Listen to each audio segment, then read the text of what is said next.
श्री नवनाथ भागवतसार कथामृत अध्याय 39 सत्यलोकी चरपटीनाथ व नारद यांचे वास्तव्य। पुढे चरपटीनाथाने पृथ्वीवरील सर्व तीर्थयात्रा केल्यावर स्वर्ग पाताळ या ठिकाणच्याही तीर्थयात्रा कराव्या असे त्याच्या मनात आले। मग त्याने बदरिकाश्रमात जाऊन उमाकांताचे दर्शन घेतले। तेथे त्याने यानास्त्राचा प्रयोग सिद्ध करून भस्म कपाळास लावून स्वर्गी गमन केले। तो प्रथम सत्यलोकास गेला व ब्रह्मदेवाच्या पाया होऊन व हात जोडून जवळ उभा राहिला। तेव्हा हा योगी कोण कोठून आला याची ब्रह्मदेव चौकशी करू लागला असता नारद तेथे होताच। त्याने चरपटीनाथाचा जन्मापासून सर्व वृत्तांत त्यास निवेदन केला। तो ऐकून घेऊन ब्रह्मदेवाने त्यास मांडीवर बसविले। नंतर येण्याचे कारण विचारल्यावर तुमच्या दर्शनासाठी आलो असे चरपटीनाथाने सांगितले। मग ब्रह्मदेवाच्या आग्रहास्तव तो तेथे 1 वर्ष राहिला। चरपटीनाथ व नारद एकमेकास न विसंबिता एक विचाराने राहत असत। एके दिवशी नारद अमरपुरीस गेला असता यावे कळींचे नारद असे इंद्राने सहज विनोदाने त्यास म्हटले। ते शब्द ऐकताच नारदास अतिशय राग आला। मग तो कळीचा प्रसंग तुझवर आणीन असं मनात योजून नारद तेथून चालता झाला। कान्ही दिवस लोटल्यानंतर चरपटीनाथाकडून इंद्राची फटफजिती व दुर्दशा करण्याचा नारदाने घाट घातला। एके दिवशी फिरावयाकरिता नारद चरपटीनाथास बरोबर घेऊन इंद्राच्या बागेत गेला। जातेवेळी चरपटीनाथ हळू चालत होता। तेव्हा अशा चालण्याने मजल कशी उरकेल म्हणून नारदाने त्यास म्हटल्यावर चरपटीनाथाने उत्तर दिले की आमची मनुष्याची चालावयाची गती इतकीच। जलद जाण्याचा एखादा उपाय तुमच्याजवळ असल्यास तो योजून मला घेऊन चला। तेव्हा नारदाने त्यास गमनकला अर्पण केली। ती कला विष्णूने नारदाला दिली होती। ती चरपटीनाथास अनायास प्राप्त झाली। तिचा गुण असा आहे की ती कला साध्य असणाऱ्याचा जेथे जावयाचे असेल तेथे ती घेऊन जाते व त्रिभुवनांत काय चालले आहे हे डोळ्यापुढे दिसते। कोणाचे आयुष्य किती आहे, कोण कोठे आहे, मागे काय झाले, संध्या काय होत आहे व पुढेही काय होणार वगैरे सर्व कळते। अशी ती गमनकला चरपटीनाथास प्राप्त होताच त्या सवर्पणी आनंद झाला। मग ते उभयता 1 निमिषांत अमरपुरीस इंद्राच्या पुष्पवटिकेत गेले। तेथे मला येथील फळे खाण्याची इच्छा झाली आहे असे चरपटीनाथाने नारदास म्हटले। मग तुला तसे करण्यास कोण हरकत करतो असे नारदाने उत्तर दिल्यावर चरपटीने यथेच्छा फळे तोडून खाल्ली। नंतर तेथील बरीच फुले तोडून सत्यलोकास ब्रह्मदेव देवपूजेस बसले होते तेथे त्यांच्याजवळ नेऊन ठेवली। याप्रमाणे ते नित्य इंद्राच्या बागेत जाऊन फळे खात व फुले घेऊन जात। त्यामुळे बागेचा नाश होऊ लागला। पण तो नाश कोण करतो याचा इंद्राचे माळी तपास करीत असतानाही त्यांना शोध लागेना। ते एके दिवशी टपून बसले। थोड्या वेळाने नारद व चरपटीनाथ हे दोघे बागेत शिरले व चरपटीनाथाने फळे तोडण्यास हात लावला तोच रक्षकांनी हळूच मागून जाऊन नाथास धरिले हे पाहून नारदा पळून सत्यलोकास गेला। मग रक्षकांनी चरपटीनाथास धरून खूप मारले। तेव्हा त्यास राग आला। त्याने वाताकर्षण अस्त्राचा जप करून भस्म फेकताच रक्षकांच्या नाड्या आखडून ते विव्र होऊन पडले। त्याचे श्वासोच्छवास बंद झाले, डोळे पाढरे झाले व तोंडातून रक्त निघाले। ही अवस्था दुसऱ्या रक्षकांनी पाहिली व ते असे मरणोन्मुख का झाले ह्याचा विचार करीत असता चरपटीनाथ दृष्टीस पडला। मग ते मागच्या मागेच पळून गेले।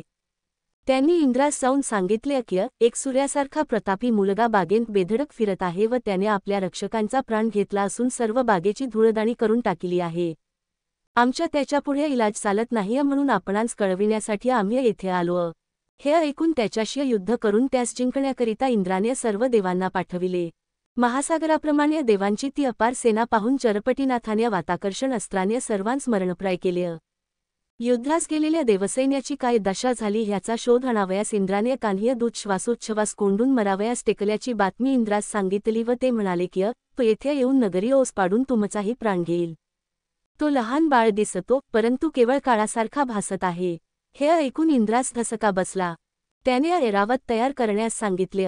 तेव्हा हेर म्हणाले त्या बालकाच्या हातात धनुष्यबाण नाहीय किंवा अस्त्र नाहीय, कोणती गुप्तविद्या त्यास साध्य झाली आहे। तिच्या साह्याने प्राणी तडफडून मरण्याच्या बेतास येतो। आपण तेथे जाऊ नये, काय इलाज करणे तो येथून करावा। नाही तर शंकरास साह्यास आणावे म्हणजे तो देवास उठवील। हेरांचे ते भाषण ऐकून इंद्र कैलासास गेला व शंकराच्या पायांपडून झालेला सर्व वृत्तांत सांगून या अरिष्टातून सोडविण्याकरिता प्रार्थना करू लागला। त्या समयी तुझा शत्रू कोण आहे म्हणून शंकराने विचारल्यावर इंद्र म्हणाला, मी अजून त्यास पाहिले नाही, त्याने माझ्या बागेचा नाश केल्यावरून मी सैन्य पाठविले। परंतु ते सर्व मरणप्राय झाले म्हणून मी पळून येथे आलो आहे। मग शत्रूवर जाण्यासाठी शंकराने आपल्या गणांस आज्ञा केली व विष्णूस येण्यासाठी साही निरोप पाठविला। मग अष्टभैरव अष्टपुत्र गण असा शतकोटी समुदाय समागम्य घेऊन शंकर अमरावतीस गेले. त्यांस पाहताच चरपटीनाथाने वाताकर्षण मंत्राने भस्म मंत्रून फेकले. त्यामुळे शंकरासुद्धा सर्वांची मागच्यासारखीच अवस्था झाली. इंद्रशंकर व सर्व सेना मूर्छित पडलेली पाहून नारद इंद्राकडे पाहून हंसू लागला. नरदास मात्र घटकाभर चांगलीच करमणूक झाली. शिवाच्या दूतांनी वैकुंठीस जाऊन हा अत्यद्भुत प्रकार विष्णूला सांगितला.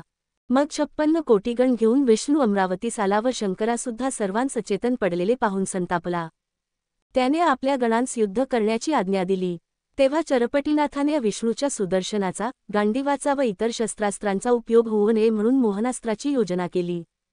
मग वाताकर्षण मंत्राने भस्म फेकताच संपूर्ण विष्णुगणांची अवस्था सदरहुप्रमाणे झाली. आपल्या गणांची अशी दुर्दशा झालेली पाहून विष्णूने सुदर्शनाची योजना केली.